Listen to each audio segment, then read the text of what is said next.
بسم اللہ الرحمن الرحیم۔ ہم نے سب سے پہلے حدیث کا تعارف، اس کی اہمیت، اس کے بعد حدیث کی اہمیت از روئے قرآن اور پھر اس کے بعد حدیث کی اہمیت از روئے حدیث پڑھی۔ آج ہم دیکھتے ہیں کہ حدیث کو لکھنے یا اس کو مدون کرنے کا آغاز سب سے پہلے نبی کریم صلی اللہ علیہ وسلم جن پر قرآن پاک نازل ہوا ان کے دور کے حوالے سے ہم دیکھتے ہیں کہ عہد نبوی صلی اللہ علیہ وسلم جس کا ٹائم 11 ہجری تک ہے۔ نبی کریم صلی اللہ علیہ وسلم کے دور مبارک میں حفاظت حدیث کا کام جو ہے بڑے اہتمام سے کیا گیا۔ اس میں 3 ذرائع اختیار کیے گئے۔ پہلے نمبر پہ حفظ حدیث، جیسا کہ آپ لوگوں کو علم ہے کہ عربوں کا حافظہ بہت قوی تھا۔ ان کی یادداشت کا عالم یہ تھا کہ وہ گھوڑوں کے نسب نامے تک، شجرہ نسب جو تھا وہ بھی زبانی یاد رکھتے تھے، اور عربی لوگ جو ہیں ان کا اپنے حافظے پہ یا اپنے قوی اور حافظہ ہونے پر اتنا وہ فخر کرتے تھے، اور یہ مشہور جو مسلمان علماء ہیں وہ یہ کہتے تھے العلم فی الصدور لا فی الکتب، کہ علم وہی ہے جو سینوں میں ہے، نہ کہ کتب میں ہے۔ نبی آخر الزمان صلی اللہ علیہ وسلم کی بات کو غور سے سنتے، پھر اس کو یاد کرتے اور اس کے بعد اپنی مجالس میں اس کو دہراتے رہتے تھے۔ حضرت انس سے بھی روایت ہے کہ ہم لوگ جب نبی کریم صلی اللہ علیہ وسلم کے پاس ہوتے، حدیث سنتے، پھر ہم اٹھتے ایک دوسرے سے اس کو دہراتے رہتے۔ یہی چیز تھی، اور یہ حدیث کے سمجھنے کا یا فہم کا ذوق جو ہے ان میں بہت زیادہ پایا جاتا تھا۔ حضرت ابو ہریرہ جن سے بہت ساری احادیث مروی ہیں، تقریباً 5000 احادیث، ان کا یہ عالم تھا کہ وہ بھوکے پیاسے نبی کریم صلی اللہ علیہ وسلم کی مجلس میں پڑے رہتے۔ نبی کریم صلی اللہ علیہ وسلم کا اپنا ایک قول ہے کہ اللہ تعالیٰ اس بندے کو تر و تازہ رکھے جس نے مجھ سے حدیث کو سنا، پھر اس کو جس نے جس طرح مجھ سے سنا اس کو دوسروں تک پہنچا دیا۔ اس حوصلہ افزائی کی وجہ سے زبانی روایات کا طریقہ کار جو ہے وہ عام ہو گیا اور لوگ اس پر فخر کرتے تھے۔ نبی کریم صلی اللہ علیہ وسلم کا ایک قول ہے بلغوا انی ولو آیات، لوگوں تک پہنچا دو خواہ وہ ایک آیت ہی کیوں نہ ہو۔ نبی کریم صلی اللہ علیہ وسلم کے مجالس میں، ان کی مجلس میں بیٹھے صحابہ بیک وقت موجود ہوتے، لیکن جو موجود نہیں ہوتے تھے وہ سنی ہوئی باتیں دوسروں تک پہنچا دیتے تھے، اور یہی نبی صلی اللہ علیہ وسلم کا جو قول ہے کہ ایک آیت کیوں نہ ہو دوسروں تک پہنچا دو، اس وقت سے لے کے آج تک یہ مسلمان امت کی ذمہ داری بن چکا ہے۔ تیسری چیز جو کتابت حدیث، حفظ و روایت حدیث کے ساتھ کتابت حدیث کا رواج بھی آہستہ آہستہ عام ہوا، کیونکہ نبی کریم صلی اللہ علیہ وسلم نے آغاز میں ہی کتابت سے منع کر دیا تھا۔ آپ نے یہ فرمایا تھا کہ قرآن کے علاوہ مجھ سے کچھ نہ لکھو، اور اس کی وجہ کیا تھی؟ قرآن اور حدیث میں فرق و امتیاز باقی رہے اور دونوں آپس میں مل جل نہ جائیں، مخلوط نہ ہو جائیں۔ عربوں میں لکھنے کا رواج کم تھا اور وہ زیادہ تر حافظے پر انحصار کرتے۔ کتابت کے وسائل بھی محدود تھے، یعنی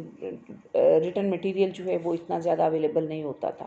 لیکن بعد میں نبی کریم صلی اللہ علیہ وسلم نے نہ صرف لکھنے کی اجازت دے دی بلکہ بہت سارا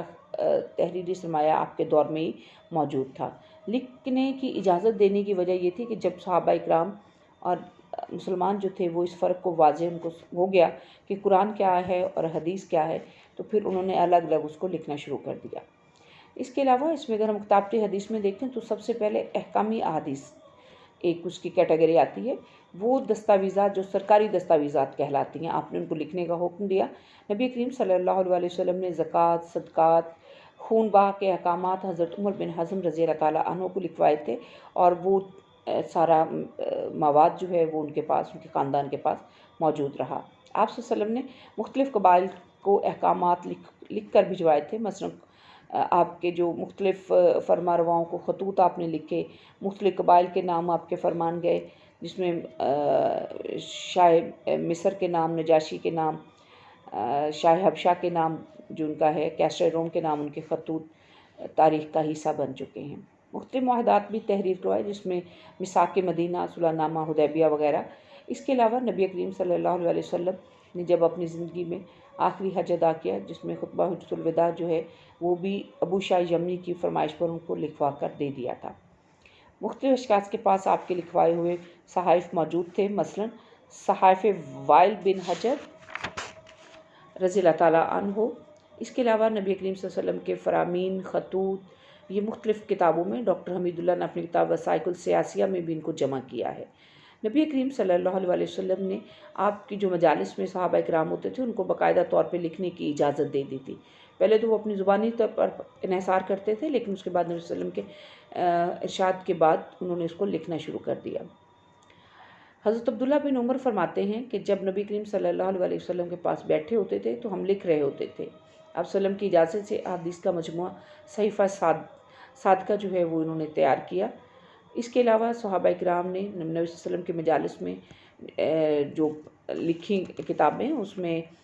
لکھنے والے صحابہ کرام جو تھے سعد بن عبادہ، سمرہ بن جندب، جابر بن عبداللہ، حضرت عبداللہ بن عمر بن العاص رضوان اللہ علیہم اجمعین تھے۔ نبی کریم صلی اللہ علیہ وسلم کے دور میں حفاظت حدیث کا بہت زیادہ اہتمام کیا گیا، اور بعد میں صحابہ کرام نے اس کو اپنا فرض سمجھتے ہوئے باقاعدہ طور پہ ایک فن کی شکل اختیار کر لی۔ نبی کریم صلی اللہ علیہ وسلم کے دور میں ہی لکھی گئی کچھ کتب، جس میں کتاب الصدقہ جو حضرت عبداللہ بن عمر رضی اللہ تعالیٰ عنہ نے اپنے آخری دنوں میں مختلف احکام کو نبی صلی اللہ علیہ وسلم نے اپنے آخری دور میں مختلف احکام کو جانوروں کی زکوٰۃ کے متعلق احکام پر مشتمل کتاب تیار کر کے بھجوائی تھی، جس کو کتاب الصدقہ کہتے ہیں۔ اس کے علاوہ حضرت علی رضی اللہ تعالیٰ عنہ نے بھی احادیث کا ایک صحیفہ تیار کیا، جس کو صحیفہ حضرت علی کہا جاتا ہے۔ اس میں قیدیوں کو آزاد کرنے، غلاموں کو آزاد کرنے، جراحت و دیت کے، اونٹوں کے زکوٰۃ اور حرام مدینہ وغیرہ کے احکامات بھی شامل تھے۔ نبی کریم صلی اللہ علیہ وسلم نے یہ مسائل حضرت علی رضی اللہ تعالیٰ عنہ کو خود لکھوائے تھے، اور حضرت علی رضی اللہ تعالیٰ عنہ اس کو اپنی تلوار کی نیام میں رکھتے تھے، اور لوگوں کو احادیث ان کے خواہش پہ یا مسائل کے درپیش ہونے پر لکھوا بھی دیتے تھے۔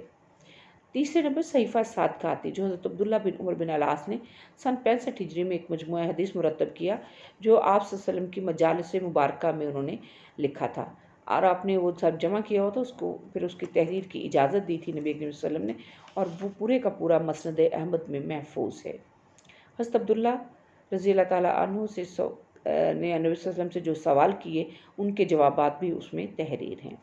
صحیفہ جابر بن عبداللہ، حضرت جابر بن عبداللہ نے سن 71 ہجری کے پاس احکام حج کے بارے میں حدیث کا ایک مجموعہ تھا، اس کو صحیفہ جابر بن عبداللہ رضی اللہ تعالیٰ عنہ کہا جاتا ہے، جو حضرت جابر کے شاگرد سلمان بن قیس ان کے پاس موجود تھا، اور وہ اس کو بیان کرتے تھے۔